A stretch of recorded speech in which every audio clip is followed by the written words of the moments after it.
Alex Hutchinson. I'm creative director on Assassin's Creed 3.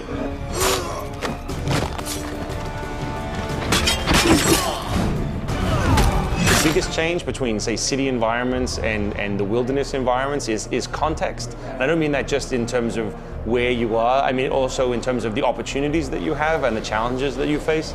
So we've gone from a very rigid environment made of buildings into a space where it's trees and cliffs and slopes, and all of them are organic and unusual shapes. So you know, it's a different climbing puzzle for the player, different combat puzzle for the player, and also even, you know, the crowd is different. So now we have animals where, you know, before you might have had sort of crowds of civilians. The dynamism of it, the notion that you can climb anywhere and it doesn't have to be flat and straight, has been the biggest challenge, both on the engineering and the animation side. And I really think we'll see more and more of that in big games soon. But it's been a huge challenge just to make it work on, you know, a handheld that's half a meter away versus 80 centimeters away, that's on an angle or not on an angle, and to make it seamless and easy to navigate has been the biggest challenge.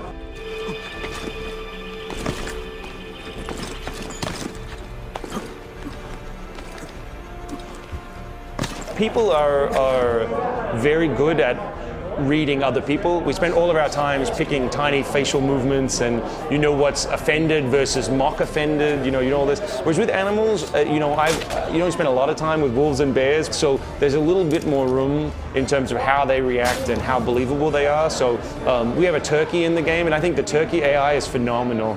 You know, like, no, I don't know how a turkey behaves, but I believe in our turkey. You know, when I look at it, it's a good turkey. I think the sort of feel of the cities is you're this sort of face in the crowd, so you're hidden in the crowd. In the wilderness, we wanted you to feel alone, as though it's you versus the wilderness. We worked a lot on how to get that emotion and how to make you feel that as you move through the space, and that included the behavior of the animals. So do you hear them before you see them? You know, how do they attack you? How do you believe they would attack you? Like, what's the player fantasy of that? And I think it's good. It'll be really fresh, but at the same time, we wanted to make sure the way you fight animals is actually quite similar to how you would fight a person. So when a wolf leaps at you, you still should counter it, and then you can choose to kill it or dodge it, which is the same way you would use that tiny sliver of the combat system with people. We wanted to really provide a lot more options for the player, not just in terms of there are more missions to do or other games to play, but that while I'm on my main mission, I have all these other side quests that are still active.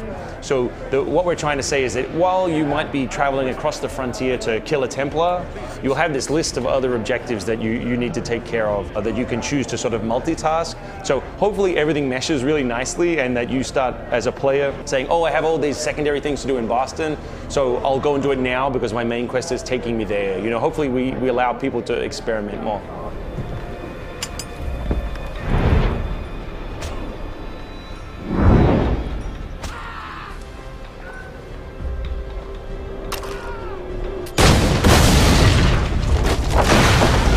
To be honest, my favorite part of the game is the huge amount of contrast. So, you know, the forest in winter feels completely different to the forest in summer, which is different to, you know, Boston in the middle of winter as well. So just all of the different sort of feelings of space, I really feel like we got a lot of different emotions in it. In the name of liberty, I will fight the enemy. Assassin's Creed 3 will be out October 30 on Xbox 360, PS3, and Wii U.